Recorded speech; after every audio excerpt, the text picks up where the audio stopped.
This is a Global News special presentation.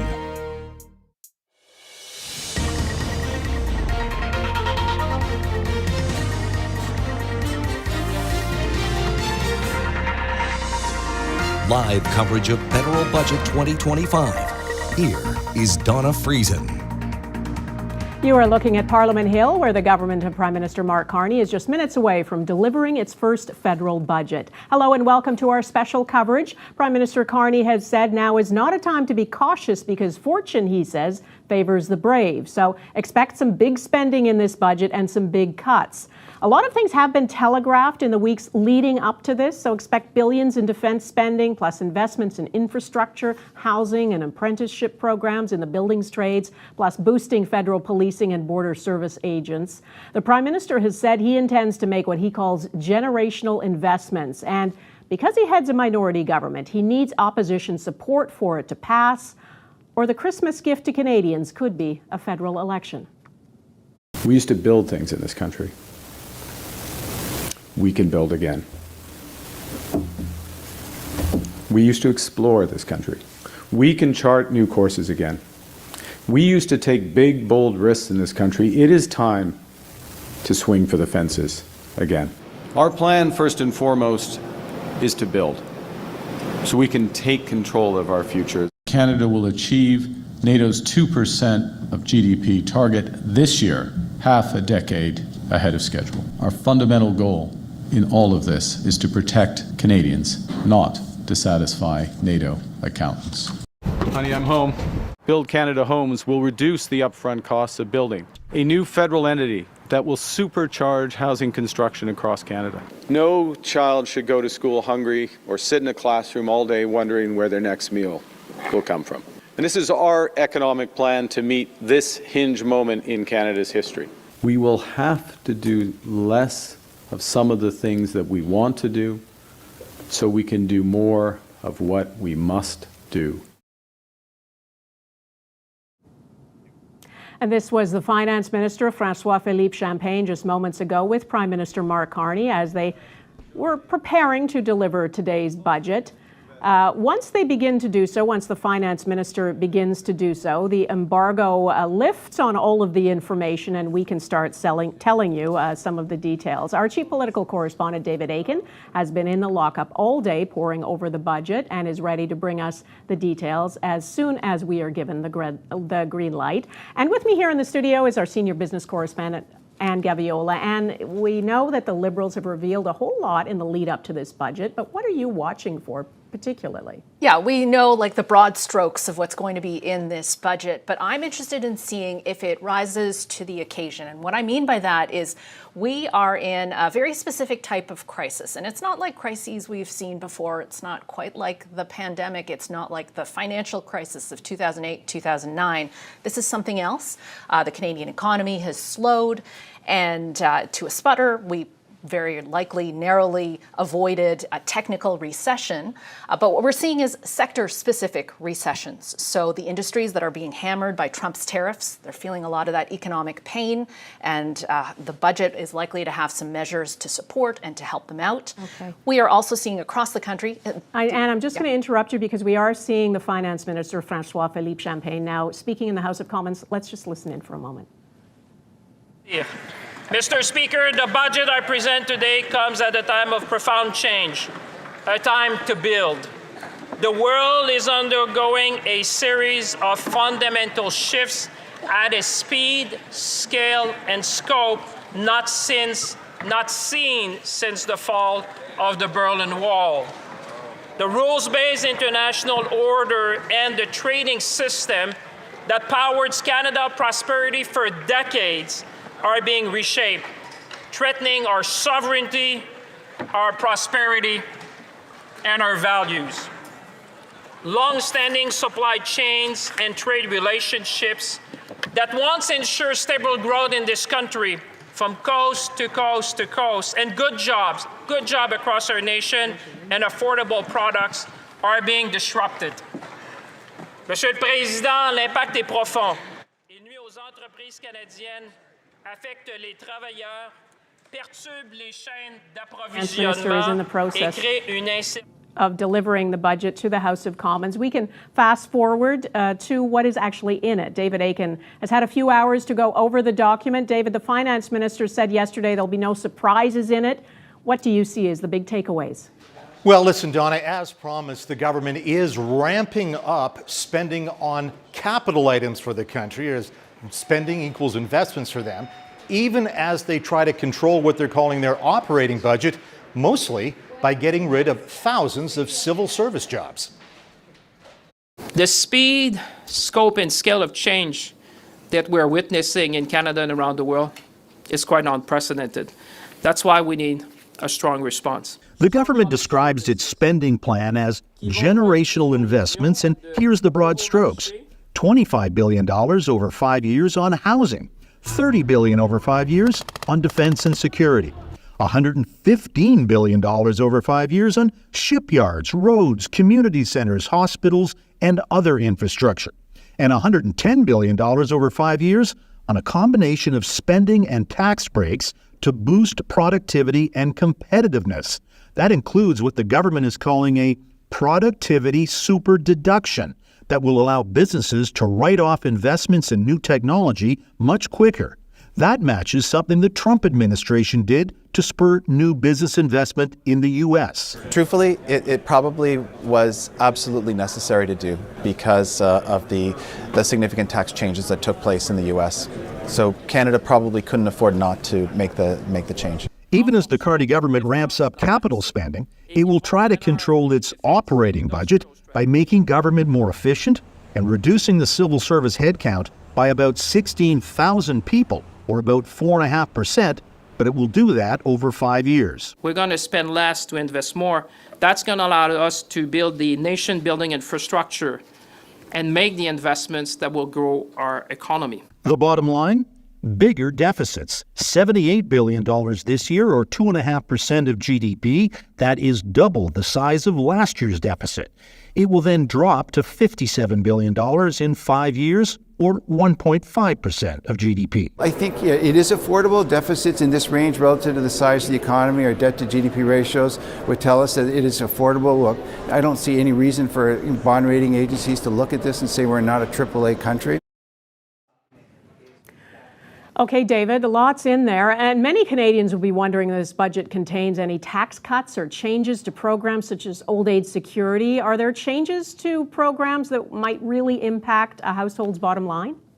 Not really, Donna, no. There are no changes to the income tax rate, no changes to GST, no changes to the corporate tax rate, and there are no changes to the payout rates for Canada Pension Plan or old age security. But remember, earlier this year, we did, or the government did, get rid of the consumer carbon tax, and also earlier this year, the government announced a 1-point rate cut of the lowest income tax rate. So that's really the only tax relief that is coming this year for Canadians. There is one tax credit that's going to the country's personal support workers, so long as they don't live in BC or Newfoundland, Labrador, where there's a separate deal. But most of the country's personal support workers are going to get an $1,100 tax credit starting next year. That's effectively a pay raise. Donna? And David, the government this year is presenting both a capital budget and operating budget, splitting it into two. Why are they doing that? What is the advantage or the benefit of that? Is it political? It is to a degree. The government says it's trying to be more transparent by breaking things out, saying, well, this bridge we're building is capital, but the dental care plan is the operating budget. But really the reason is the government is presenting us with two fiscal anchors. One is new, and it involves this breaking up of the budget. That new one is the operating budget. The government says it will balance the operating budget, the day-to-day costs of running the government, over 3 years. That's fiscal anchor one. It's new. There's going to be some arguments about it.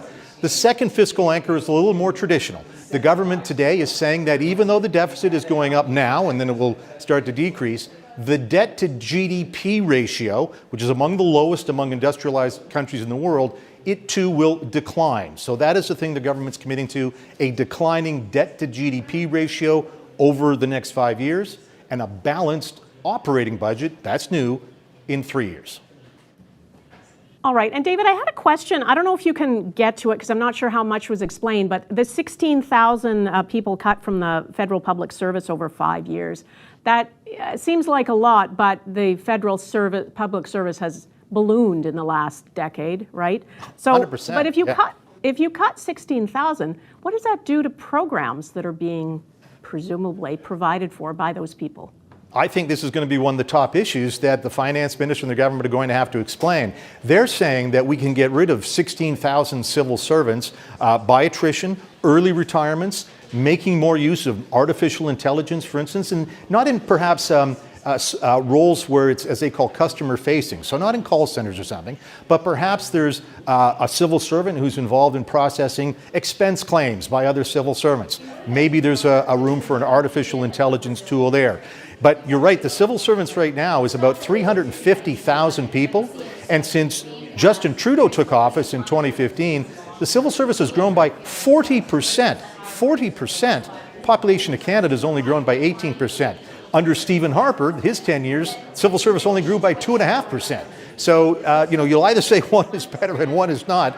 This government, the Carney government, is saying civil service has got a little too big relative to the size of the country, and it's going to take it over 4 years, but drop it by 16,000 people. Still, that only represents, as I said, 4.5% of the current size of the civil service. And that doesn't include the Army, Navy, and Air Force, by the way. That's completely separate headcount. That's separate from this. Okay, David, thank you so much. We'll come back to you in a little bit. But first, let's talk a little bit more about the politics of this federal budget. It needs the support of some opposition MPs to pass. Mackenzie Gray is looking at it from that perspective. Mackenzie. The Prime Minister has promised to build things at speeds never seen before, Donna, and he's put billions of dollars into his budget to try and make that happen. New tax credits for a host of natural resources projects, a carrot for industry to try and get them to move forward with ventures added to the newly created major projects list. But the Liberals have opened the door to an even bigger sweetener, dumping the oil and gas emissions cap, a long-standing industry complaint.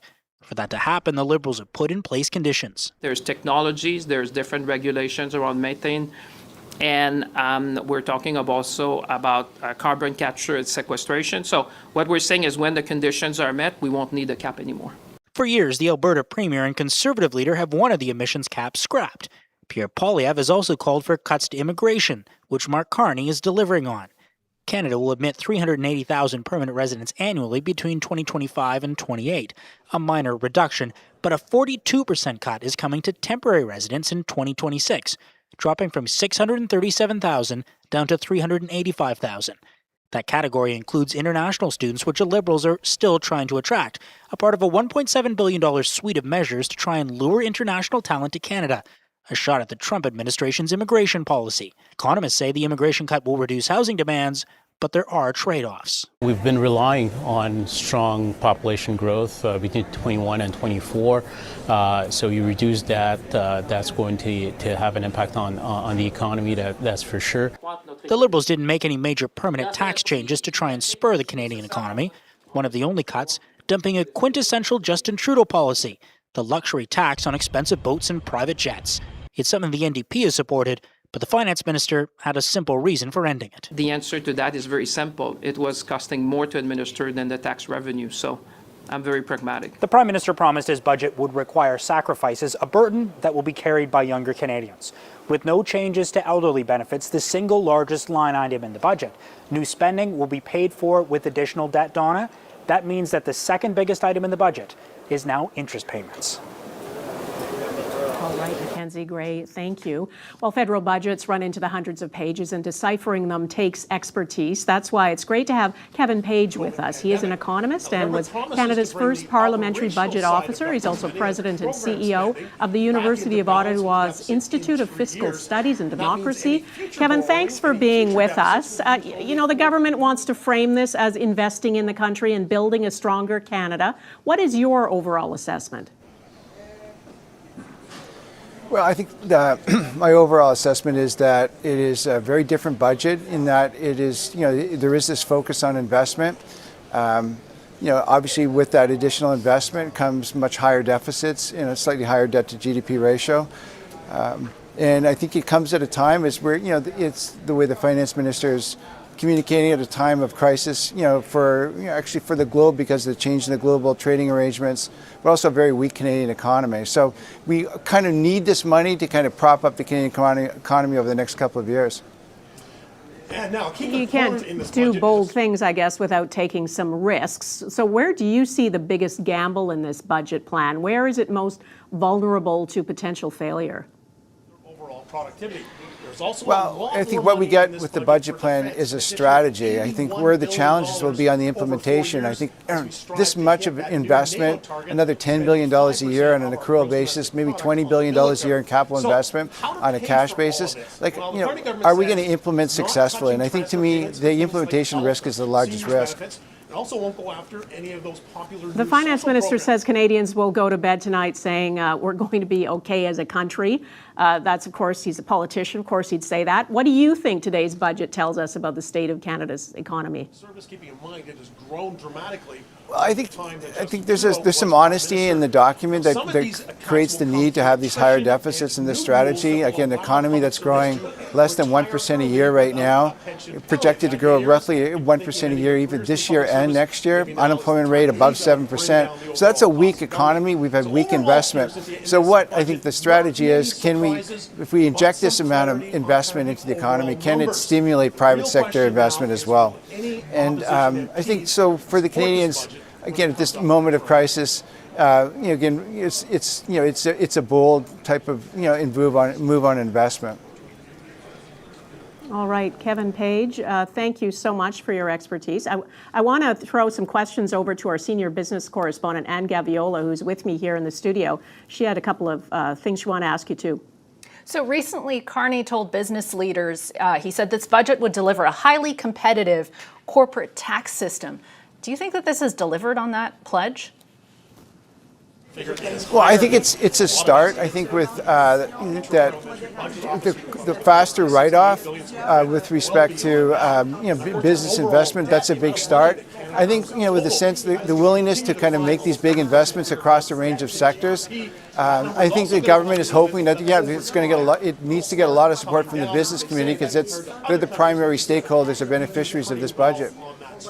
But in terms of political support. And do you think that on the immigration front, in terms of the plan and cuts to the numbers, that for a growth budget, this is the right approach? From the NDP and also. Well, it's an unfortunate approach. I think but it's a tapering of basically where the levels are at with respect to immigration, non-permanent residents, students. But it's taking place at a time we actually you're right. We would have liked to have more labor force input, but after some significant increases in recent years, I think the government is making the case that we need to find a level that's more sustainable. But you're right. I think it's slower labor force growth is going to slow the economy down. All right, Kevin Page, Canada's first parliamentary budget officer. Thanks for your insight tonight. And let's go back to you. I know you've had a chance to look through some of the highlights since the embargo was lifted. What has really jumped out at you so far? So I have a few quick things that I want to get into, those immigration cuts and a little bit of what that looks like. So basically, it's targets that keep permanent residents' arrivals at less than 1% of the population beyond 2027, and it's going to reduce the total number of temporary residents to less than 5% of Canada's population by the end of 2027. So that's a significant change. I was going through as well, trying to find, pocketbook issues. I found one in the form of banking fee overhauls to target the fees that are charged to Canadians. So this is a banking check change, an amendment to the Bank Act to raise the first amount of immediately available deposited check funds from $100 to $150. It's not a huge change, but for people who are living paycheck to paycheck. If you deposit a check, you can get $150 right away. So in terms of cash flow, that can make a real difference, especially for low-income earners. Mm-hmm. There are other things as well that are interesting. Getting rid of the luxury tax. And this is billed as, providing relief to the aviation and boating industries. And the government intends to end the luxury tax on aircrafts and vessels the day after the budget. So that's coming down the line. And it's equally important, I think, to look at what's not in there. Yeah. So on the housing front, I was expecting more, but it looks like there are no new measures beyond the previously announced removal of GST for first-time home buyers. We knew about that. And the Build Canada Homes Fund, which is $13 billion over 5 years. So a real kind of mix of things. And one thing I do want to add is the scrapping. We talked about this a little bit earlier of the Justin Trudeau program to plant billions of trees. So that's going away. Yeah. All right. And thank you so much. Let's get another perspective from Jimmy Jean. He is chief economist and strategist for the Desjardins Group. He was also in the lockup today reading the budget. Jimmy, what stood out to you? Well, I think when you look at the headline number, 78, it's actually pretty close to our view, which was 75. So, and way below some of the more dramatic calls that this could be a triple-digit budget. So that was in a way reassuring. You're talking specifically. I don't mean to interrupt, but you're talking specifically about the deficit numbers, right? The deficit, the bottom line. Excuse me. So on the deficit front, looking a little bit better. Having said that, really this was called a generational budget, and we see a lot of the same announcements that have already been made when it comes to infrastructure, when it comes to defense. So not a whole lot of new information on those fronts. What I was really looking forward to is specifics on how they were going to translate that very high ambition they're having at the public level, but to also engage the private sector, because we know when it comes to productivity investment, it's not going to happen if the private sector is not on board. And part of their strategy is to looking to attract some private investment in some of the projects that they're selecting. But we were really looking for incentives, and that super deduction for productivity is part of it. Incentives to get the private sector, no matter what industry you're talking about, to really invest more, and in terms of R&D, in terms of innovation. And I would say the numbers that we're seeing in there are quite small. I would have hoped to see something much bolder in order to stimulate the private sector. And they'll, of course, private companies will just be digesting this now, but have you gotten an early read on how this might be received, particularly when it comes to incentives for private sector investment? Yeah, well, it won't hurt, but let's recall that we're competing against the U.S., and the U.S. just rolled out accelerated expensing, and they made it permanent and just across the board for pretty much any type of asset. We've kind of gone in that direction, but it's still limited. It's still set to end to start sunsetting in 2030, and from 2030 to 2033. So if you're a business, it's not like in the U.S. where you can count on that policy to be there pretty much forever. Here, there's still conditions attached, and there's still a signal that at some point businesses will not be able, and some businesses are planning really for multi-years, even decades ahead. So they have to factor in that this kind of policy might not be available down the road, whereas it is in the U.S. All right, Jimmy Jean from Desjardins, thank you so much for taking time with us. We appreciate it. Let's go back to David Akin, our chief political correspondent. Now, David, these budgets, we know, of course, are not just fiscal documents. They're highly political, too. So let's talk about the politics. This budget gets voted on in Parliament. It has to pass for the minority government of Mark Carney to continue. Is that a sure thing? No, it is not a sure thing. Earlier today, before I'd written the budget, I was like, I think maybe they'll find a way to get this done. But I think the Liberals are going to have some work to convince somebody, and they just need 4 MPs, somebody in the opposition benches, to vote for the budget. The Conservatives are going to see the deficit double, and that probably means there's no way that they're going to support this budget, even though there may be some other things in the budget that I think conservative-minded voters might appreciate. For the Bloc Québécois, they listed 6 non-negotiable demands, one of which was increasing OAS payments. The government did not do that, so presumably the Bloc says not voting for that. But the Bloc and the NDP are also looking at this through a green lens. So you just heard Mackenzie Gray report that this government is announcing that the cap on oil and gas, on greenhouse gas emissions from oil and gas activities, they're prepared to lift it. They may have some good policy reasons. The government says the emissions are really not serving, the emissions cap is really not serving its function. But I find it difficult to understand how New Democrats and the Bloc, who are much more green in a sense, would vote for that. Similarly, there's other measures in the budget that sort of set the stage for more major projects that exploit fossil fuel use. Once again, that may be a no-go area for the New Democrats and certainly for the Bloc Québécois. So those are just two where I think there's got to be some work. Now that said, let me offer you this one little thing. Among the projects announced in the budget, infrastructure projects that the government is going to approve, the first ever university for Nunavut. And the MP for Nunavut just happens to be a New Democrat, Lori Idlout. Can she vote against a budget that gives that territory a university? There was a budget a long time ago when Stéphane Dion was the Liberal leader. Joe Camuzzi was a Liberal MP in his caucus. And Stephen Harper funded a brand new hospital in Joe Camuzzi's riding in Thunder Bay, something he'd worked for all his career. No way Joe was going to vote against that budget. And so he voted with the Conservatives, got tossed out of his caucus. Would Lori Idlout do the same thing to get a university to Nunavut? Oh, okay, David, I love all your background history. That's great. I don't think Canadians have been asking for an election for Christmas, though. Are any of the parties ready for one? Do you think any of them are going to push for one? Well, let's go through it. All the conservative, we'll see what, there's a bit of bluster. So all the opposition parties yesterday, when we were asking them, didn't matter, Conservative, New Democrat, or the Bloc, said it's up to the government, not the opposition, to get this passed. The government, of course, is going to vote in favor of the budget, and the opposition is going to vote against it. So I think the opposition does have a fair amount to do with it.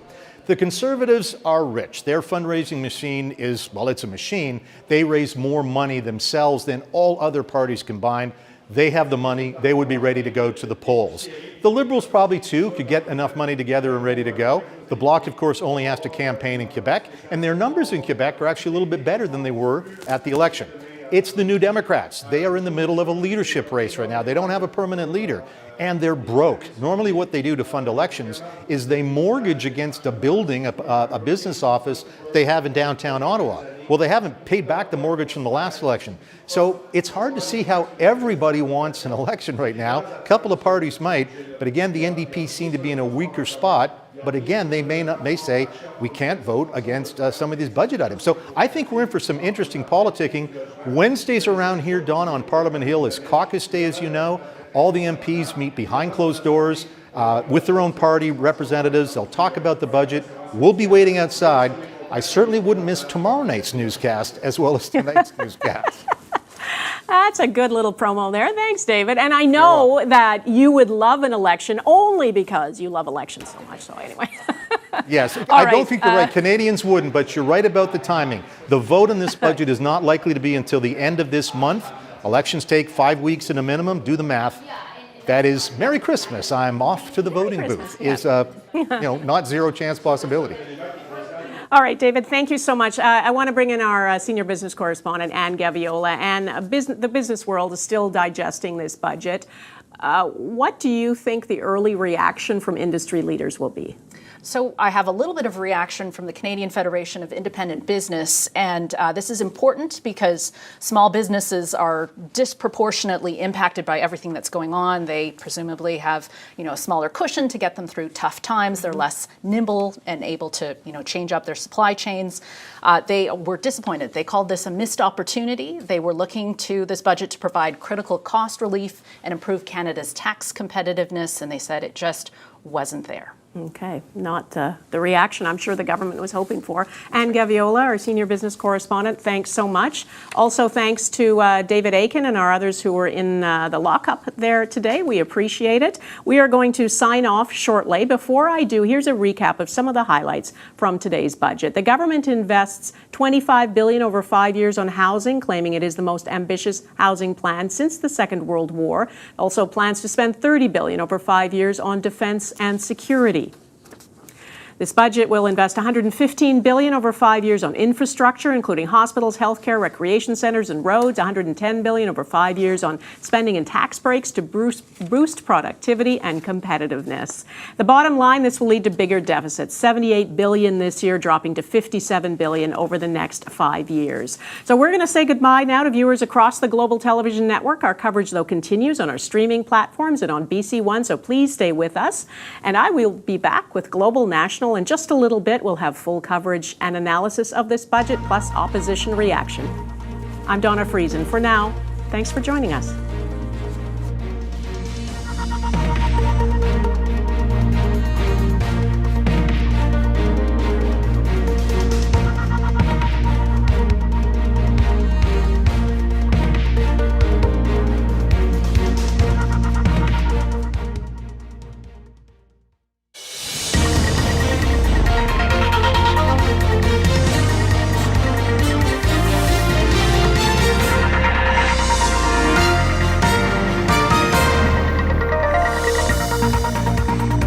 We're proud to serve Canadians. Monsieur le Président, les budgets ne visent pas à tout faire, mais plutôt à faire ce qui est nécessaire. Don't try to achieve everything, but achieve what's necessary and do it well. We have a firm plan that's equitable and focused on results, the kind of thing that Canadians want and has served us well in the past. François-Philippe Champagne delivering his first budget as finance minister. This is Mark Carney as Prime Minister's first budget. We continue our coverage now of our 2025 federal budget special. I'm Richard Zussman. He's Keith Baldry.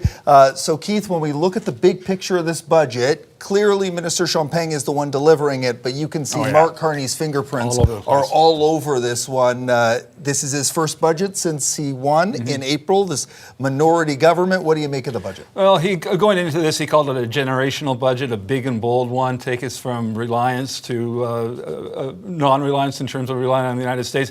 I think he's delivered on a lot of his promises that were leading up to this budget. Traditionally, of course, Prime Ministers Carney certainly wasn't the first, goes back years, sort of dribble out the budget in the weeks ahead. There's all sorts of spending announcements, and it sort of clues dropped where we're headed. And I think the clues were right. The deficit is going up significantly. We're seeing a reduction over a number of years in the civil service, 15,000, about 4%. Those were hinted at strongly. So again, I think he delivered on some of his promises. Whether they prove to be popular or not remains something quite different entirely. So we're going to go to Ottawa right now. Yves-François Blanchet, the leader of the Bloc, is speaking. Let's have a listen. There is no end to Justin Trudeau's legacy in terms of the discrimination against seniors. Let's understand each other. People that are 65 to 75 who are retired will continue to get smaller checks than those individuals that are 75 and older. Old age security should not discriminate. The government has a deficit of $78 billion and yet does not fix this injustice, even though they claim to be different from the Trudeau government. Health transfers. We're looking for an improvement in health transfers to cover the increase in cost to run healthcare services in each province. And there is a straight refusal. So from year to year, the Government of Canada will continue to have to assume more costs because these increases are system-wide. And it's the case elsewhere, outside of Quebec. With respect to infrastructure, $115 billion and $9 billion is new money. $9 billion over 5 years. What do you do with that when needs are many more times that in Quebec alone? So on the face of it, it is not a serious investment. Moreover, the fact that there are very few details throughout the budget and the measures to invest in infrastructure, in fact, we feel that there is a shift towards Quebec's own jurisdiction. We've asked for loans for young Canadians, youth that are trying to access the housing market, new home buyers. And in fact, the housing plan does not say which part would go to Quebec, how much will be paid to Quebec, and will there be any strings attached. Finally, let's remember that Mr. Carney, 1 week away from the elections, gave $4 billion supposedly for a carbon tax that was going to be reimbursed when no one had ever paid it out. $4 billion. Quebec is asking for a refund, the 800 million out of those 4 billion that it is owed, and that's not in the budget either. So the Bloc's demands have not been met. Consequently, you understand what will happen. I want to explain that despite the fad that we should not worry about climate change, that it doesn't cost billions of dollars to adapt to climate change. It's to think of fires, erosion, flooding. The total amount invested in the climate is 4 million. It's not a mistake. I'm not talking about 4 billion, $4 million. The rest of the money will be invested in industries and critical minerals. Moreover, tax credits. That meant that over 10 years, Canada gave about $8 billion annually to oil and gas companies is extended to 2040. Nobody on the Liberal benches looks like they understand climate change. We are going to have more and more problems with climate change, and this government is turning a blind eye to it. Obviously, the deficit as well. Ne rend pas justice à la fumisterie à laquelle on assiste. Le déficit We are facing a growing deficit, $78 billion. The government claims that $46 billion out of $78 billion is an investment. Now, ask any accountant, ask any business that will have to pay more for employment insurance. Ask any of these accountants if an investment that is not supported by an asset, backed against an asset, it's easy. There are tax credits in the asset base. That's not proper accounting. They say it's an investment. It's not an investment in the social sense. We'll invest in the future or in youth. No. Investments are supposed to be based on something that's acquired, that you have in your asset base. There is nothing in the budget that would allow us to believe that it's nothing else than a deficit. $78 billion. Not only will we not be paying down the deficit, we will have to pay to carry this growing deficit. It has a major impact on our future. Now, trade may account for some of it, but definitely not for most of it. Let's remember that now there's a budget failure for this government, and there had been a failure in the trade negotiations. Now we have a failure in producing a budget, and our current tariffs have only grown. So it's really worrisome. And the potential impact of infrastructure projects cannot be calculated in the short term. There won't be shovels in the ground until Donald Trump is no longer the president of the U.S. Comme je disais il y a plusieurs semaines, As I mentioned many weeks ago, we were talking about a potential deficit of $84 billion. I really don't understand how we could vote for this.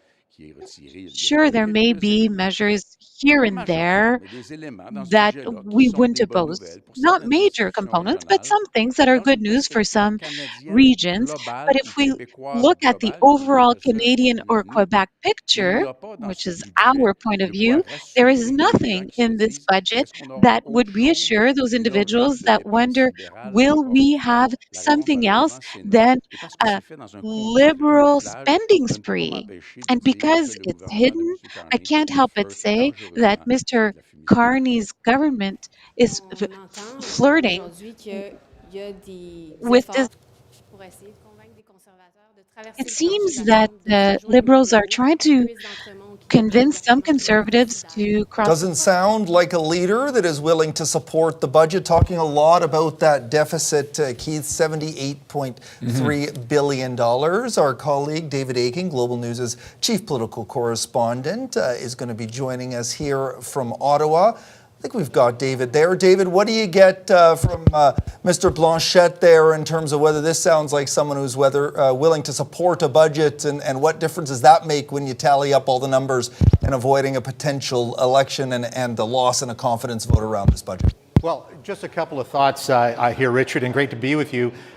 First off, I think Mr. Blanchet, like a lot of MPs, opposition MPs, he really hasn't had a chance to go through the budget. He was complaining about, nothing, no shovel-ready projects, nothing in the ground. Well, I'm looking at the budget, and when he gets to it, page 103 lists about 40 infrastructure projects that are funded out of this budget, including, and this is all politics, you know how it works, Richard, a new naval shipyard in the Gaspé. What's important about the Gaspé? It's part of a riding the BQ have been trying to win for decades, and they just did so for the first time in the spring. Is the new BQ MP for the Gaspé, his name is Alexis Deschênes, is he going to vote for against having a naval shipyard in his riding? How about a new community centre in Charlevoix, Quebec? Charlevoix, the BQ just lost that riding to the Conservatives, and now here's the government saying we're ready to give you a new community centre in Charlevoix. How about a new sports centre for high training athletes in Montreal Nord, North Montreal? Who is the riding in North Montreal? Mario Beaulieu, a former BQ leader, holds that. So I just listed 3 infrastructure projects that when Mr. Blanchet gets a chance to really go through the budget, he's going to go, those are 3 things that coming to Quebec. So we'll see. Now, more importantly, I've had the chance to chat with another Montreal MP, New Democrat Alexandre Boulerice, and we're going to hear more from the New Democrats over the coming days. But here's the quick reaction from Boulerice. He's a key New Democrat MP, a leader in that caucus. He says, first of all, the budget is, quote, not good, but there's time to talk to the Liberals and maybe negotiate some better things. I'll talk to a certain British Columbia MP, Elizabeth May. She was just chatting with her a minute ago. She's not happy with some of the changes in language that the Carney government is using about the environment and climate change. She's very unhappy, in fact, but she too says that she's ready to negotiate with the Liberals. Why is even Elizabeth May important and her just one vote? Because the math of the House of Commons right now, there's 169 Liberal MPs. You need 172 to get to that majority. The Speaker doesn't vote right off the top, so let's say there's 168. Now you need essentially 4 MPs to abstain or vote in favor of the budget, and it gets through. Would it be Elizabeth May and a New Democrat here and there? This is going to be a fun month of politics, but the key point there is certainly the New Democrats and Elizabeth May, not happy, ready to deal though. And you can be unhappy, David, but are you so unhappy that you want to trigger an election? I think that's what these parties are going to try to figure out. How ready do you think they are? I know you and Donna spoke about this a little bit earlier, but, facing a potential election around Christmas time, raising money, getting candidates ready, potentially risking seats. You described a number of seats. Keith and I were just looking at the infrastructure projects for British Columbia. They are targeted largely at seats that the Liberals picked up, in some cases, for the first time in a long, long time. So are these MPs willing to risk potentially going to the polls and saying, well, I could end up losing my seat if things don't go my way in a snap election coming out of a confidence vote from this budget? Well, I can tell you one thing, Richard. You know who would like to risk an election is the Prime Minister. He is dying to get a majority government. You start to talk to him about it, and he gets very excited. He wants a majority government. So I don't think he is too afraid of that risk. Now, his caucus, on the other hand, may be like, whoa there, fella, just back off a bit. We just had an election in the spring. And of course, take a look at the polls. You know, we might end up with another Liberal minority, maybe a Conservative minority. So, you know, the Liberals want to be cautious. I think if there's any one party that is probably not ready for an election, it is the New Democrats. And that's because a couple of things. They're in the middle of a leadership race right now. And so they probably want to get their leadership sorted out, because without that, it's going to be very difficult for them to form the policy and agree on a platform as they go into an election. They're broke right now. What New Democrats do normally to help fund an election is they own an office building in downtown Ottawa, and they take out a mortgage on that office building every election, and then they pay back the mortgage over a couple of years. They haven't paid back that mortgage yet, so I'm not sure where they're going to get the money to fight a national election. So that's a consideration. But again, if the New Democrats conclude that, you know, we backed up the Trudeau government and look what it got us, knocked down to 7 seats. We can't be seen to back the Liberals up. Maybe they make the calculation that might as well go to the polls. So we'll see. Lots of horse jockeying. And Richard, you know what it's like on Caucus Day. Caucus Day happens tomorrow here on Parliament Hill. All the MPs in closed-door meetings. And we will be outside very keen to get a sense of how everybody's reacting to this document. Thanks, David. We'll be hearing from you a little later. There's a lot of people in the budget lockup, of course, every year, whether it's provincial or Ottawa. It's not just reporters. There's also all sorts of experts in there. One of the experts is a very familiar face on Parliament Hill. That's Kevin Page, the former parliamentary budget officer. We caught up with him today. So welcome, Mr. Page. What's your take? We heard you on the Global National segment basically saying not a lot of surprises here from your perspective. But what's your main takeaway here? Is this something Mark Carney campaigned on, and did he deliver? Well, it's certainly something he campaigned on. And I think that the delivery part, well, we're going to see how the politics plays out, your conversation with David, but also the implementation, because we're talking about a lot of capital investment, and that money it takes time for that, for those projects to be approved. It takes time to work on those projects before they're fully implemented. So this is, kind of a long-term solution to some long-term problems. First time, we've seen this sort of provincially, but the first time they separated capital spending from operating spending. The promise now to balance the operating spending within 3 years, but it's still a lot of money being spent on the capital side, which is going to keep that deficit very high and our debt levels high. Again, is this something the public really cares about, or is it just sort of accounting sleight of hand or just accounting methods? Well, I think it's, in terms of the capital versus, the operating, I think like most households kind of understand there's a difference between, recapitalizing their house, putting money into their house, and perhaps, going for a vacation. One is operating, the other is capital. So they understand there's a difference. I think, most households understand that capital investment, could be debt financed. We have mortgages, we use credit cards to finance big consumer durables. So, but I think it's not really a change of accounting, it's a change of reporting, and it's a change of fiscal targets. So to get to a balanced operating budget in 2028-29, I think it will be difficult for the government to get there, but that is their commitment, and Parliament and Canadians should hold them to account. But I think, is it a distraction? No, I don't think it is. I think it's something that's long overdue. We got a lot more transparency in a budget that has a lot of capital spending on the capital side. Zussman here. One of the other big things we've seen here is infrastructure spending. A lot of it, there's a lot of pressure in British Columbia right now to keep up with population growth, with immigration. How problematic could this amount of infrastructure spending be to balance, and how crucial is it to try to maintain some of that debt load as you make commitments across the country to spend big on building things like schools, hospitals, roads, and things that Canadians count on? Yeah, so again, the plan to get to an operating balance in 2028-29, and then what will be left would be roughly about a $60 billion deficit. That will all be capital, so that's a little less than 2 percentage points of GDP.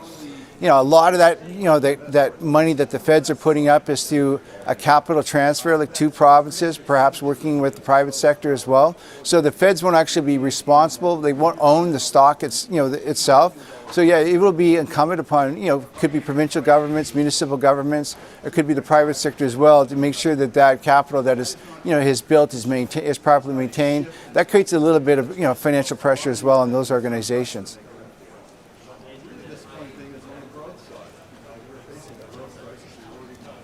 Kevin Page, who's Canada's first parliamentary budget officer. He joined us from the lockup. So, Keith, one of the things he mentioned there, and we were talking about, was infrastructure. We have a list from the budget around infrastructure projects. What stands out to you? This is our first chance to look at the budget as well, and we've been doing it from the desk. So it's not a full read, but we're getting a sense a little bit about where they're prioritizing spending. There's an old saying in politics that all politics is local. And David Akin, I think, made a very good point. Put yourself in an individual MP's shoes. Suddenly, you've got landing in your lap, something you've been looking for years. In this case, there seems to be a lot of athletic recreational facilities in here. You've been lobbying governments for some time. Recreational facilities are very important to the suburban voter, the soccer mom, and this type of thing. There's a lot of that in here. It's not just bridges and roads. It's sort of taken aback here. This is very much local politics.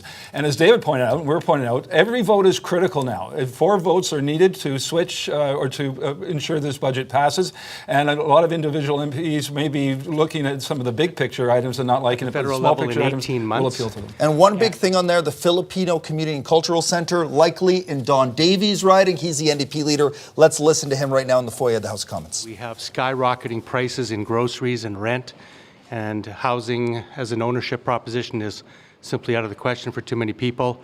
We have unemployment at 10-year highs, particularly hard for young people, where 1 in 6 young people is out of work, and many more than that are underemployed. Economic growth is weak, and of course we face serious problems from south of the border. So it is in that context that we're evaluating this budget today. I can tell you that New Democrats are going to take the time to study this budget. We're going to consult with stakeholders. We're going to talk to Canadians, particularly working Canadians, and review this budget to see if this budget passes our lens of whether it works for working Canadians. So I'll happy to take any questions you may have. Is this an austerity budget? It's hard to tell at this point. What I'll say is it's got a very large deficit. Spending is up in many ways. There are, some record investments, but it also is, cutting public services that Canadians need. So this is something that we'll be taking a very close look at. It's still early, but have you been whipping your caucus on a vote, or will this be a free vote? Traditionally on confidence measures, parties vote along party lines. So that's the tradition of our party. I wouldn't expect it to be any different. I know it's still early, but was there any red line there in the budget so far that you've seen that it disqualifies you? I know it's still early stages, but it seems like you're saying we need time to digest it, so there isn't an immediate red line that you said that would disqualify you guys from supporting it.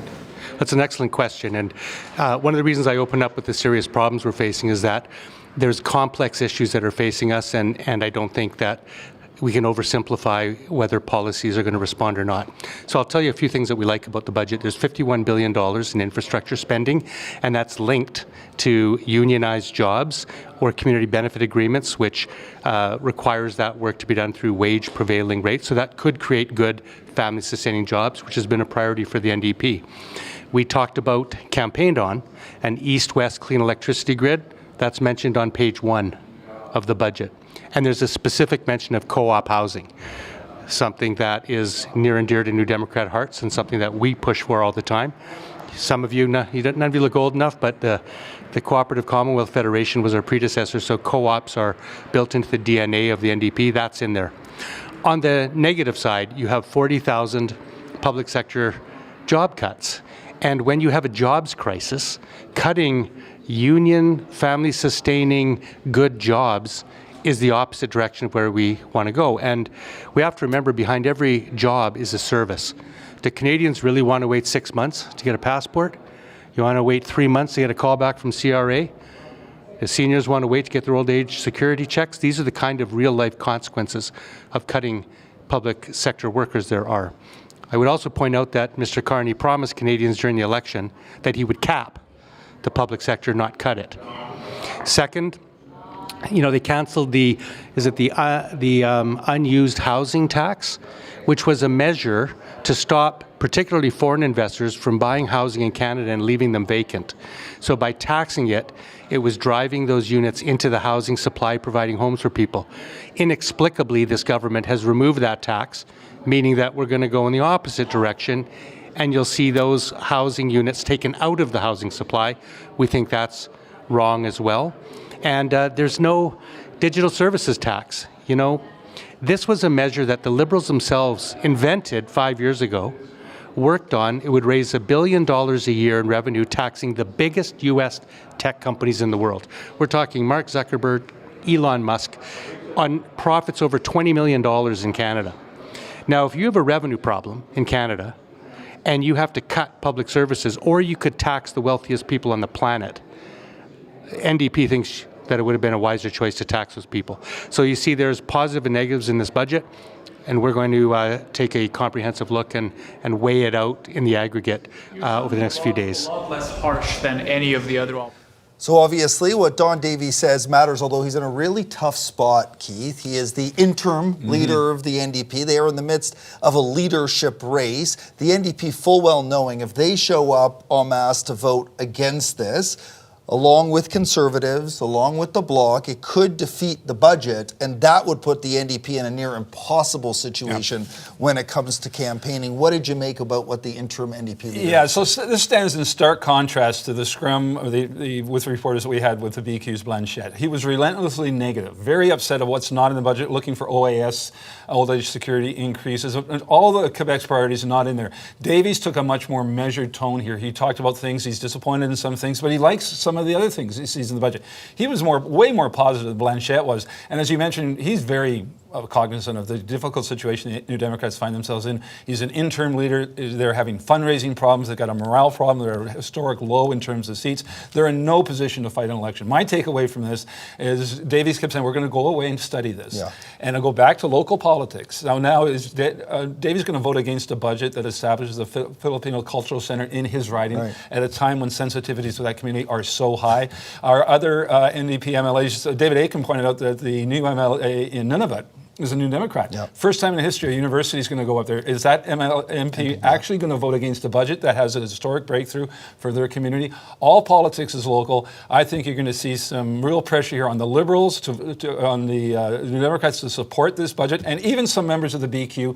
David ran through an impressive list of all the infrastructure projects going into Quebec. That's going to appeal to a lot of Bloc Québécois MPs, and I think the NDP MPs will either stay away from the House. All you need is 4 people, 4 absentees, and they're not negative votes if you're not voting, or indeed will vote for the budget. So I'd be very surprised if we see an election. You mentioned Don Davies going away to look at this. He may go away and not come back to vote in the House for the budget. That is a possibility here to say we're concerned about a number of these things, including the deficit number, including some changes to programs. Likely, we didn't hear him specifically speak about this, but the changes around the oil gas emission cap, a little problematic. And that's obviously going to be something that we'll better understand over the next few days, because we heard the finance minister saying that he believes this will be about new regulations and new standards, but how that will work is going to be important. Someone who also is no doubt going to be very concerned about that is Green Party leader Elizabeth May.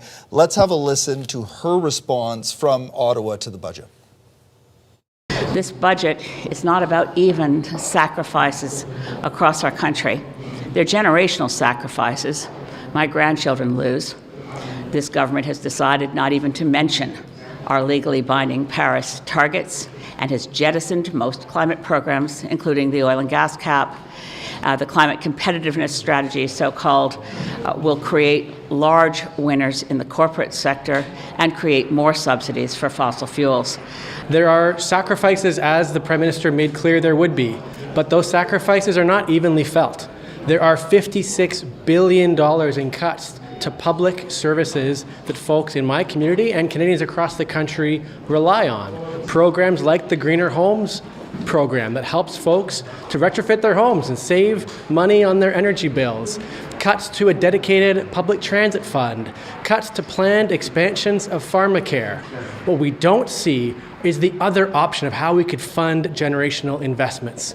We don't see new taxes on the billionaire class. We don't see fossil fuel companies who continue to make off like bandits. $30 billion in subsidies they got last year, they're getting a bit more in this budget again. And for that, we are disappointed. We're going to continue to call for more and better. Mike Morris, a former Green MP, again, a reminder that, the last federal election, not great for the Greens. Clearly big financial ramifications of this budget. To continue that conversation, Jimmy John joins me from the lockup in Ottawa now. He is the chief economist for Desjardins Group. Jimmy, thanks so much for doing this. Thanks for having me. So for those just tuning in, give us your recap. What is the sense of this budget? How do you think Canadians are going to respond to what the Liberals have presented here? Well, from a fiscal sustainability perspective, it's a little bit reassuring. 78 billion, it's not the triple-digit number that some were fearing, for sure. And you do see a path for those deficits to head lower over time. So I think we're not concerned here about an immediate downgrade in a credit rating, and that was something that was up in terms of the concerns that were going in. Now, when it comes to really what the aim of this budget is to unlock GDP, productivity, long-term growth, and to finally succeed where we have failed for so long.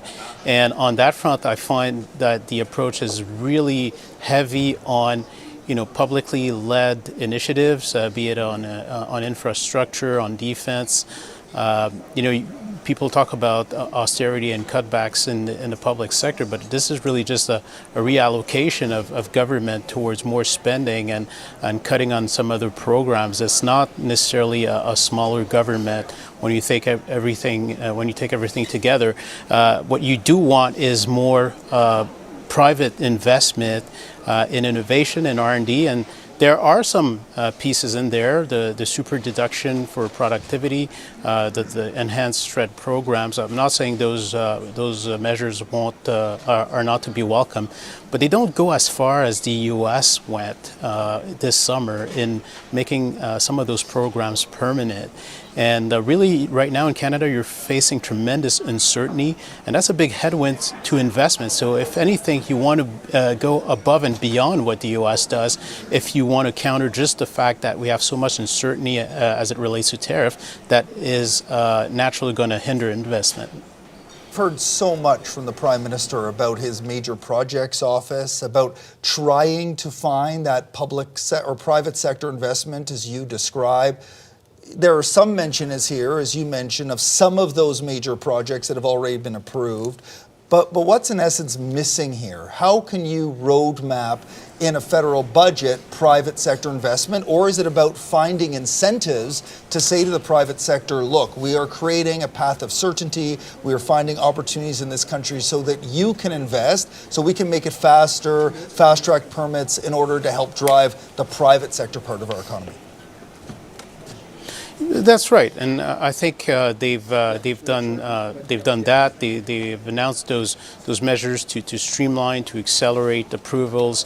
Those are good, but try to find the details as to where all those major those several billions in infrastructure, where they're going, and you're not finding much detail in there. It's just more kind of like, we're going to streamline, making things faster to get approved, creating all sorts of bureaucracy, but you're not seeing really the detail as to what exactly this is going to yield. A number of those announcements have still to be made. They're going to be made presumably later this month, but so a lot of that rests on just hope. And then the other thing with all those infrastructure major projects is, and the last 10, 15 years have shown us pretty vividly, they're hard to execute. They they oftentimes go above budget. And right now, you have a big issue in the construction industry with labor shortages, with costs just going through the roof because you have materials shortages during the supply chain issues during the pandemic. Now you have wage pressures adding to building costs. And all those projects are going to rely on the same resources that are in short supply. And I've seen very, very little today that addresses that constraint issue. Jimmy, thank you so much for doing this. Pleasure. Thank you. So we're going to bring our friend David Akin back in now. David, we've been talking a lot about an election, and as you described, elections are about numbers, about MPs. We hear you have some breaking news here about a Conservative MP. That's right. So this is our friends over at Politico who are reporting that a Nova Scotia Conservative MP, Chris d'Entremont, is considering leaving the Conservative caucus and crossing the floor. This is what Politico is reporting. Now, my sense is, just by saying he's considering it, I do not think Mr. d'Entremont will be allowed to be in the Conservative caucus when they meet behind closed doors tomorrow. Chris d'Entremont has been in politics for a very long time. Before he came here to Ottawa 2 elections ago, he served in provincial politics. He's from a part of French-speaking Nova Scotia, the southwest corner, now a riding now known as Acadie-Annapolis, used to be called West Nova. This is where he's from. And, you know, his nose was quite put out of joint when the Conservatives, the leadership told him that he was not allowed to run for the job of Speaker. In the last Parliament, he had been one of the deputy speakers, and he really enjoyed that role, and he wanted to compete for the job as Speaker. He was canvassing for it, he was ready to put his name forward, and he was told by the leadership in his party to sit down, you're not going to be the Speaker. So again, I think he was a little upset about that. And then on top of this, and again, Politico points this out, but it's the truth, is that Chris d'Entremont only won a narrow victory in the last election. He won by about 1.1%. So it is a part of Nova Scotia that has gone back and forth, Liberal, Conservative, say over the last 20 years. D'Entremont's been there for a little while, but maybe he's looking at, if there is an election, he might be better on the red team than the blue team. The bigger picture for the budget, remember, Richard, we were talking the Liberals need 4 votes, abstentions or new votes. You know, Elizabeth May, I was talking to her, if they can get her on board. Chris d'Entremont is now thinking about crossing the floor. There's 2, and they just need, tantalizingly, 2 more. So it's a bit of a big development with just one MP deciding to leave Pierre Poilievre's team, or considering it, and ready to go over to the Liberal team. Yeah, you and I, Keith as well, love elections, so it's a fun thing to talk about, but it's becoming clear that I think most people don't want an election. I don't think Canadians want to go to an election. They were just there in April at the polls. I want an election, Richard. I know you do. I want one too. Keith wants one too. But the 3 of us don't get to make the decision. It's ultimately those in Ottawa make the decision. What did you make of what Don Davies had to say? Obviously, a lot is being pegged on the NDP. They're in a really tough situation here, David, as you know. He is the interim leader. They are in the midst of a leadership contest. You know, going to the polls with an interim leader is highly, highly challenging. What do you make of what you heard from the NDP leader? Well, I've got a great deal of sympathy for Don Davies, actually, because as the interim leader, he's got to wrangle these other 6 MPs who may have some very strongly held views about which direction to go, specifically Heather McPherson. She's in a race against Avi Lewis from Vancouver, and Heather McPherson may want to, for purposes of winning the leadership, appear a little tough. I don't want to vote for this budget, et cetera, et cetera. And Don may want to have a little more measured approach. I think certainly we know the NDP is going to want to negotiate something, see if there's a bit of a sweetener here. New Democrats have always said, we're not supporting the Liberals. Look, we got dental care, we got national pharmacare. Back in the 60s, we weren't selling out to Lester Pearson, we were getting Medicare for the whole country. So that's the traditional NDP line. So I think if there's an ability for New Democrats at the end of this process to stand up and go, hey, we stood up to those Liberals, and sure, we're only 7 people, but the price of our support is X. That's something we're going to look for over the coming days. All right, David, thank you so much. Thanks. So obviously it would be very interesting in Ottawa if this one Conservative MP goes over, join the Liberals. You and I are used to Conservatives quitting their caucus in Victoria, but they're not ending up with the Liberal Party in that case. But, you know, as we know, all politics, it's a numbers game. What do you make of this becoming a little bit easier for Mark Carney and the federal government to pass there's a their potential budget? here to see a breakdown in caucus unity. Yeah. Already you've got a Conservative MP, according to Politico, it hasn't been confirmed yet, musing aloud about crossing the floor and leaving the Conservative caucus. I don't think you're potentially going to see New Democrats do that, but I think you may see it hard to enforce internal discipline on a 7-member caucus with no leader. The external leader here, whether it's Heather McPherson or Avi Lewis, really has no control over the caucus. Davies, I don't think, has a lot of control over the caucus. In fact, his appointment as leader was criticized by a number of members of that caucus. So when the appointment was actually made. Now you've got potentially Bloc Québécois MPs, as I pointed out before, and David pointed this out, suddenly being rewarded with largesse, with building things in their writing that weren't there before the budget. Can Blanchette actually enforce caucus discipline? I'm not saying an unprecedented situation in the House of Commons, but a very unique situation where you've got a party without a leader and sort of very much wounded in the last election. You've got a prime minister who would love to bring the fight on. Come on, let's do it. Poilievre is not out of the woods here yet. He's also facing a leadership review, albeit in January. So I think the motivations vary from all these caucuses, and I wouldn't be surprised to see a further erosion or breakdown of caucus discipline. It's very hard to hold a caucus together when there's so many unanswered questions, and when I don't think most MPs want to go to an election in Christmas. It's terrible weather outside of Metro Vancouver and the capital. You don't want to be out campaigning on the doorstep in November and December when you're in the prairies. Yeah, and the challenge is, what are you asking Canadians to vote for here? The Liberals now have this blueprint. They're going to say, look, we're investing in communities, we're investing in defense spending, we're rebuilding a trade relationship with the rest of the world at the same time, trying to work with President Trump to shore up that relationship. We are making inroads. And, for Mark Carney, it was in essence the perfect election, with Trump threatening the 51st state, threatening tariffs. All that worked in Carney's favor, but he'll still be able to ride that. At the same time, Pierre Poilievre has struggled to find his voice. Yep. So it would be one of those situations where it'd be hard to know what the opposition parties are actually trying to sell to Canadians. Poilievre has gone back into his old talking points, supporting the trucker convoy, for example, criticizing the RCMP, saying Justin Trudeau should have been charged with a crime. All of that got him into pretty serious hot water. He seems to be playing to his base, sort of the right-wing rump of the party, at a time when he's facing a leadership review. When suddenly an election campaign comes in here, well, that strategy goes out the window. He would have to widen his appeal rather than narrowing his appeal as he's done in the last few weeks. So again, timing is everything. Election timing doesn't work for Pierre Poilievre either. We are now joined by University of Calgary professor Richard Masson. Richard, you and I spoke last week. One of the big things we were obviously looking for here is around what kind of investments would there be in infrastructure, but you and I also spoke about the oil and gas cap. It seems like it's going to be removed, but with some caveats there. What's your understanding about what the change is from the federal government around that emissions cap? On my quick review, it seems like what they're saying is, let's get the industrial carbon price working and use that as the primary tool to address industrial emissions on our way to lower emissions by 2050.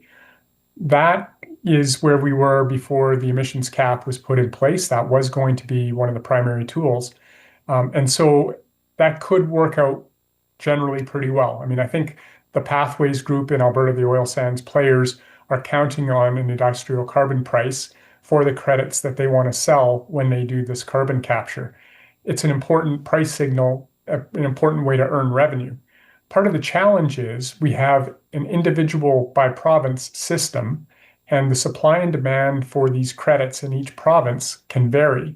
And so of late, the carbon credits are only worth $30 in the market compared to the $95 that's the statutory rate. And so there's a long way from this system functioning effectively, either within a province or across the country, in order for us to rely on it to get us where we want to go with emissions reduction. I think it's good that the industrial or the emissions cap is on its way out. I think it was a bad policy that wasn't well implemented from the outset, but it's not gone yet. And so it still doesn't give the level of certainty to investors or to companies that they need to increase investment, which is one of the things that this government says is a key element of this budget. That big word, certainty.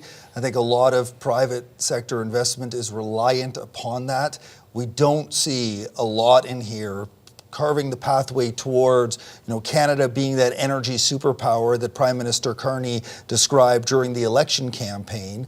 What do you read in the budget in terms of the commitment around big energy projects? And, I haven't been able to take a full look yet because we've been sitting here, Keith and I, but is there any mention at all in here of a new oil pipeline going to the coast, something that obviously would help the economy, but would be hugely contentious here in British Columbia and other places in the country? Again, it's a quick review. I didn't see anything talking about a pipeline specifically. I noted that the Major Projects Office has a budget now over 5 years of $214 million. And that's starting this last year when there was only one real person in the office. So over the coming 4 years, it's around $50 million a year just to run that office. So that's a key plank for the federal government. That's I think mostly for the people that are going to be involved as they staff up. So they haven't changed the system to make getting approvals inherently more quick. They put in place a new office with a pretty big budget to speed up specific projects. Again, I'm not sure that creates the certainty that investors want to see, because if you're not on that list come Grey Cup or the next opportunity after that, it may not be good for you because your investors, your partners are going to be saying, well, if you didn't make the list, maybe I shouldn't be so interested in helping you move forward. There's a lot of things here that have potential to work well, but it's really going to take good execution for them to unlock private sector capital, I think. When you look through the budget, again, I know you've just taken a cursory look like we have, considering this was just presented. What else? Is there anything else in here that stands out to you around, growing our sector, growing our economy, especially tied to that oil and gas sector? I haven't seen anything too specific. I think, trying to get the environmental climate change system working better is in the national interest. And I think that there's a lot of things that can be done. So I hope that taking away the oil and gas emissions cap quickly is the result of generating alignment between the provinces and the industry, that we will all work together to achieve a common goal of dramatically lower emissions over the near term and something like net zero by 2050. We have the technology, we have the skill set in Canada to produce resources as good as anybody in the world.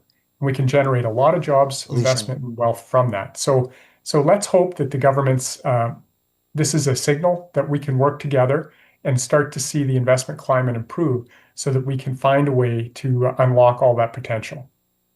Thank you so much for doing this. I appreciate the opportunity, Richard. Thank you. So obviously we're watching very closely this reporting that David Akin mentioned around Politico. The oil and gas sector has a big impact on our economy, so the impacts there will be important. It's interesting. I found this potential elimination of the cap on emissions, interesting politics. Quite apart from a policy perspective, you can argue this back and forth. The numbers game, which we've been stressing, every vote is important. Will Elizabeth May really vote for a budget that does something like this? I mean, this is her number one issue, is climate change.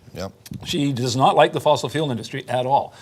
So will she support a budget that actually implements something like this? Or can she use this as a bargaining chip to extract some other measures? She's talked about wanting to go in and talk to the Liberals about this. And David Akin has reported his conversation with her, likens it almost to a bit of new round of bargaining on issues. But this is one issue that gives Elizabeth May a little more heft, I think, because normally on election day, on budget day, the Greens wouldn't really be courted by the media for a lot of comment. They're just sort of the distant fourth, fifth party in the House. Now Elizabeth May, 4 votes are important. You've got a Conservative potentially leaving the caucus. That's one, as David pointed out. Potentially Elizabeth May, if she can be brought into the fold, that could be 2. And you've got the Nunavut MP up in the north, who's now maybe getting into university. Can they be persuaded to come in? That's 3.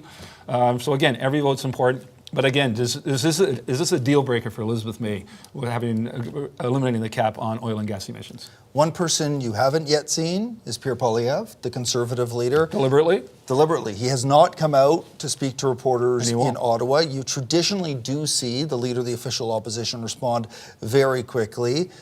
We don't know exactly why he's decided not to come out today. It could be he didn't want to face questions around his own caucus. It could also be he wanted to give some more time, maybe grab center stage tomorrow on his way in or out of his caucus meeting around their response. Again, the opposition politicians don't get a whole lot of time with the budget, but what do you make of Pierre Poilievre, the Conservative leader, not showing up here in the foyer of the House of Commons? So the day's not over yet, but we have yet, to my knowledge, we have yet to hear from a Conservative MP here, whether it's the finance critic, which is traditional, or the leader. I'm not saying Pierre Poilievre, it's incumbent on him to appear. Perhaps he's saying, look, it's Mark Carney's day. It's Champagne's day. My day will be tomorrow. And certainly there's some validity to that. There'll be pressure. There'll be much more interest in Poilievre tomorrow than there is potentially today, because right now the headline is Carney and Champagne's budget. Poilievre will be second fiddle. Tomorrow the headline will be Poilievre's reaction. So he might get better publicity. But I've never heard on budget day for the official opposition to go completely quiet. No. There's complete silence here. I think Poilievre, this report in Politico is problematic for him. If already, we're not even into this thing yet, and already got one member of his caucus threatening to leave and cross the floor.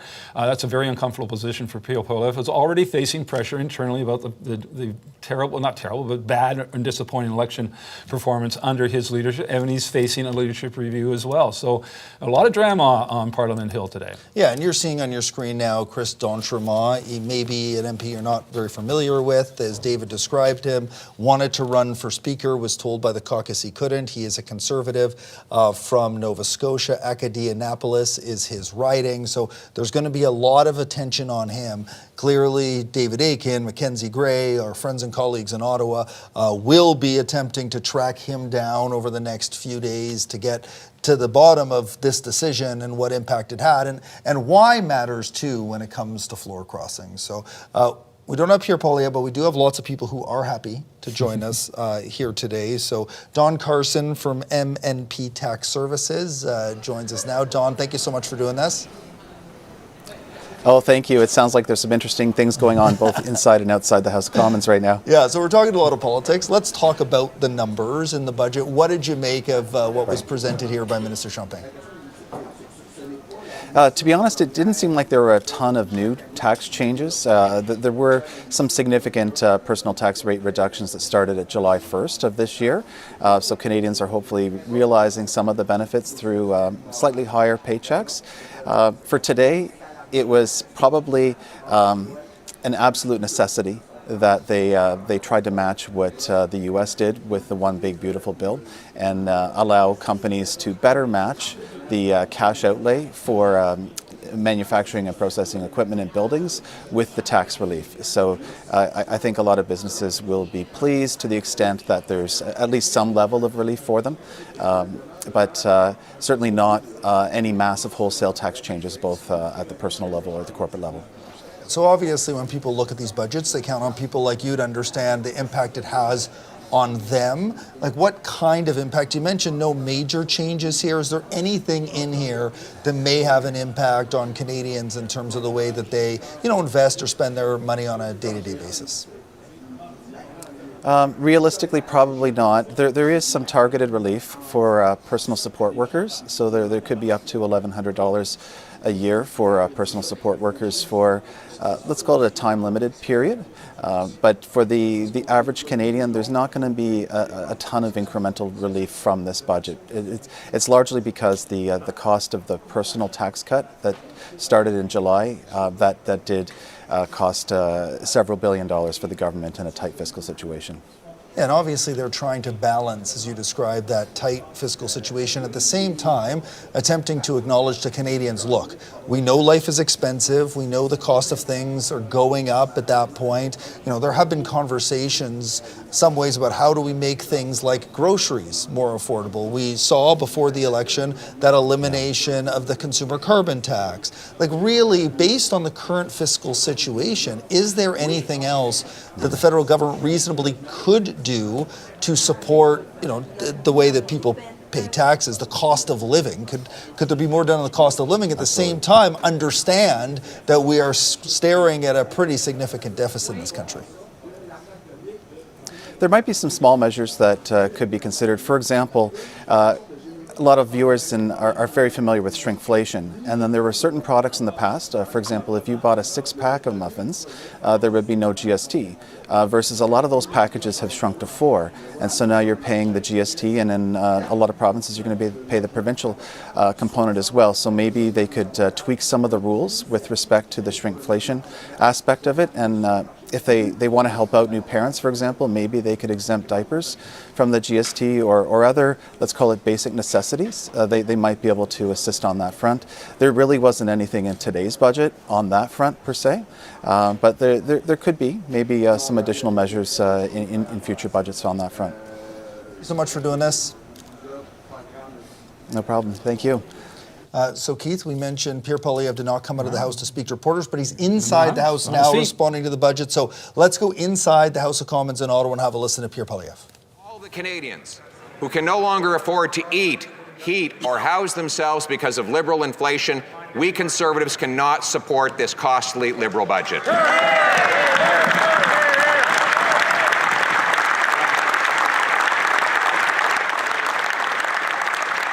There is still time for the Prime Minister to do the right thing. We will put forward an amendment that will transform this policy by making Canada affordable again. It will get rid of the industrial carbon tax, cut the wasteful spending to bring down debt, inflation, and taxes.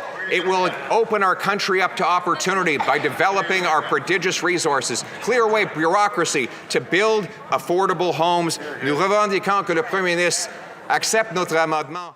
We're asking the Prime Minister to accept our amendment to make life more affordable for Canadians, to give them bigger paychecks and make our economy more independent. That's the approach we want. We want an economy that's more affordable for our youth, that's more secure and safe for our seniors, and that protects the promise of Canada for everybody who works hard. We want homes, jobs, and hope. For our seniors, we want affordability, and we want for all Canadians who work hard to bring back the promise of Canada. Thank you very much.